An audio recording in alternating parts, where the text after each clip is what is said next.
Hey guys, how's it going? It's Josh here.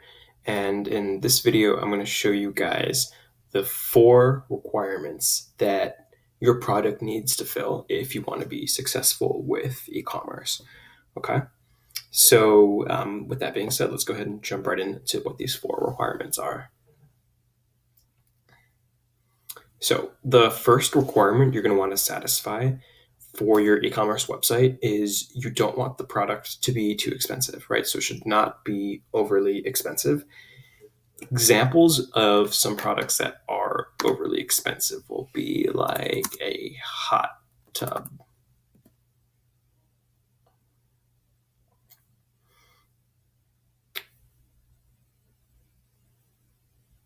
Okay.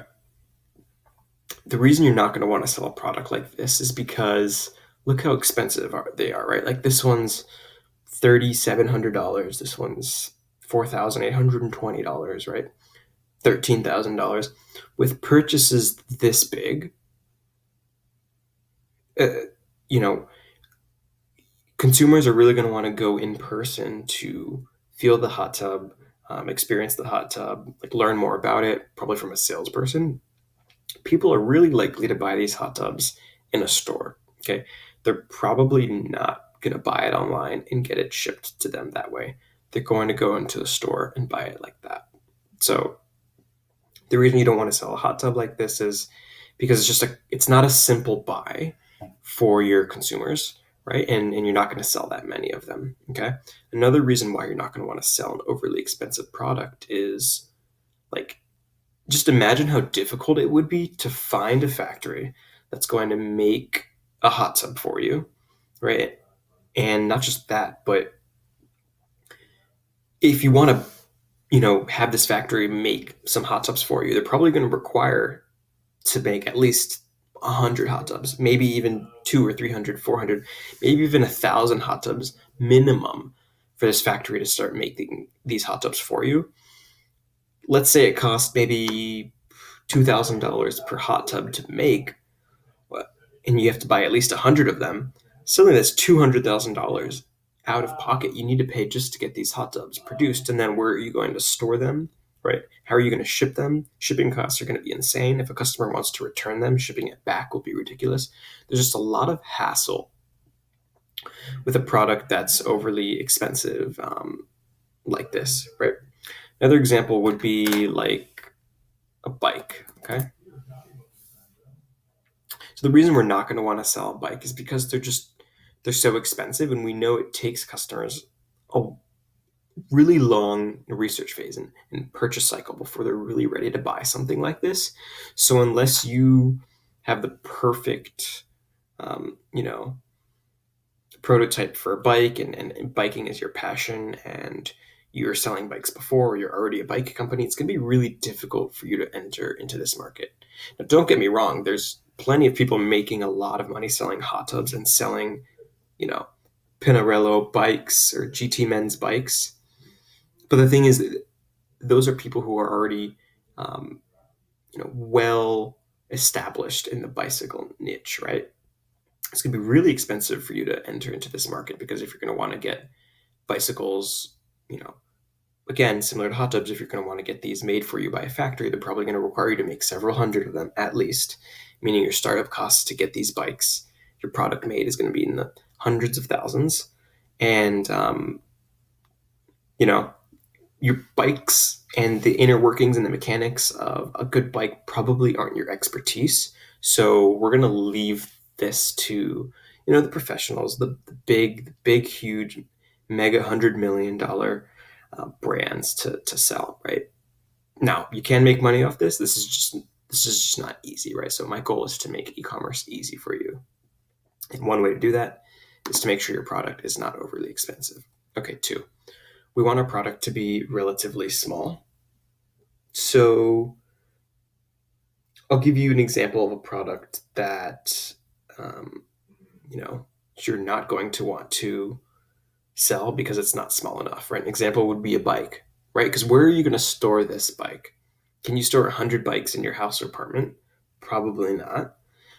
If you're going to try to store this in a warehouse, it's going to cost a lot of money. It's just not worth it for you. Same with a hot tub, right? Imagine how you're going to ship these, right? Who's going to hold these for you? This is really complicated. Now, maybe down the road when you're already making millions and millions of dollars and you want to enter into the hot tub market, you can do it because you have the funds to do that.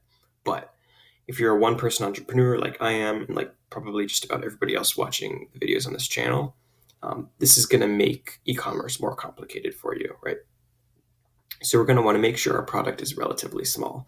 An example of a relatively small product will be like winter gloves, right? These aren't that hard of a purchase for people to make. They're really easy. They just go online, they buy a pair, boom, 24, 45 bucks, 12 bucks, 35 bucks.